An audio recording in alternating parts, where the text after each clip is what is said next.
Monsieur le Président, Mesdames et Messieurs les élus, comme le disait ma grand-mère, c'est pas Versailles ici, alors quand on sort, on éteint la lumière. C'est vrai, C'est pas le 14 juillet. Montpellier Métropole, c'est pas Versailles. Nous nous engageons avec cette délibération à diminuer l'impact de l'éclairage public. Et effectivement, nous rénovons notre parc technique afin de faire baisser de plus de 50% notre consommation grâce aux nouvelles technologies, LED, mais pas que.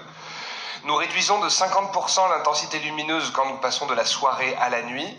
Nous travaillons sur l'extinction en cœur de nuit et je salue ici les communes de Prades-le-Lez, Sussargues, Castries, Clapiers qui nous ont ouvert la voie. Je remercie celles de Murviel-les-Montpellier, Villeneuve-les-Maglones, Grabel, Montaut, La Vérune, Jacou, Saint-Jean-de-Védas, Saussan, Beaulieu, Castelnau-le-Lez qui avancent vers une forme d'extinction ou d'innovation et je reste en contact avec celles et ceux qui y pensent, qui le mettent en débat et qui font avancer la démocratie sur ces questions-là. Il ne s'agit pas de jouer les amiches, mais bien d'éclairer où il faut et quand il faut. Et je vous annonce que nous sommes aussi en train de travailler sur comment est-ce qu'on éclaire plus, comment est-ce qu'on éclaire mieux, et par exemple de quelques minutes un peu plus tôt pour éviter l'accidentologie au moment où elle est la plus forte, c'est-à-dire quand on est entre chien et loup. En fait, il y a très peu d'accidents de la route à 4 heures du matin. Par contre, à 17h30 en plein hiver, à 16h50 en plein hiver, parce qu'on a l'impression qu'il fait jour et qu'en fait non, c'est à ce moment-là qu'il faut éclairer plus. À chaque saison, à chaque jour, à chaque ville, à chaque quartier, son éclairage. L'urbaniste Chris Blash, que nous avions invité à Montpellier le 8 mars dernier, nous disait qu'il faut faire de l'acupuncture avec la lumière. On n'éclairera plus de la même façon le fond des étangs, la place de la Comédie Cœur de Métropole ou la gare Sud de France. On n'éclairera plus de la même façon à 17h en hiver, à 23h en automne, à 2h du matin au printemps. On n'éclairera plus de la même façon l'église Saint-Roch, le cœur de ville de Montferrier ou les nouvelles tours de la ZAC République. Et je salue ici les services éclairage qui sont au travail en ce moment, la CERM, le service gestion des ressources, qui changent leurs pratiques, leurs conceptions, leurs méthodes et leurs résultats. Quel travail!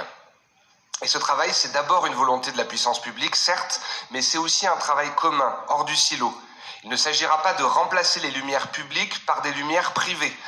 Après avoir lancé le projet d'une métropole exemplaire depuis le début de notre mandat et le Copil Lumière, je veux saluer ici Planète Océan, qui est notre première structure en délégation de service public qui s'engage officiellement pour revoir ses éclairages, pour communiquer auprès du grand public, pour changer ses horaires d'extinction. Il est très important de saluer les très bons élèves. Après la métropole, les partenaires. Après les partenaires, les structures liées à l'État. Et nous avons commencé des partenariats avec l'université, avec la SNCF. Après les structures, les entreprises comme Ox Santé, qui s'est engagée à supprimer la totalité de sa pollution lumineuse sur l'espace de la métropole.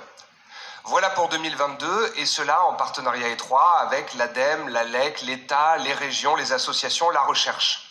On n'y arrivera pas seul, et ça tombe bien parce qu'on a embarqué tout le monde avec nous.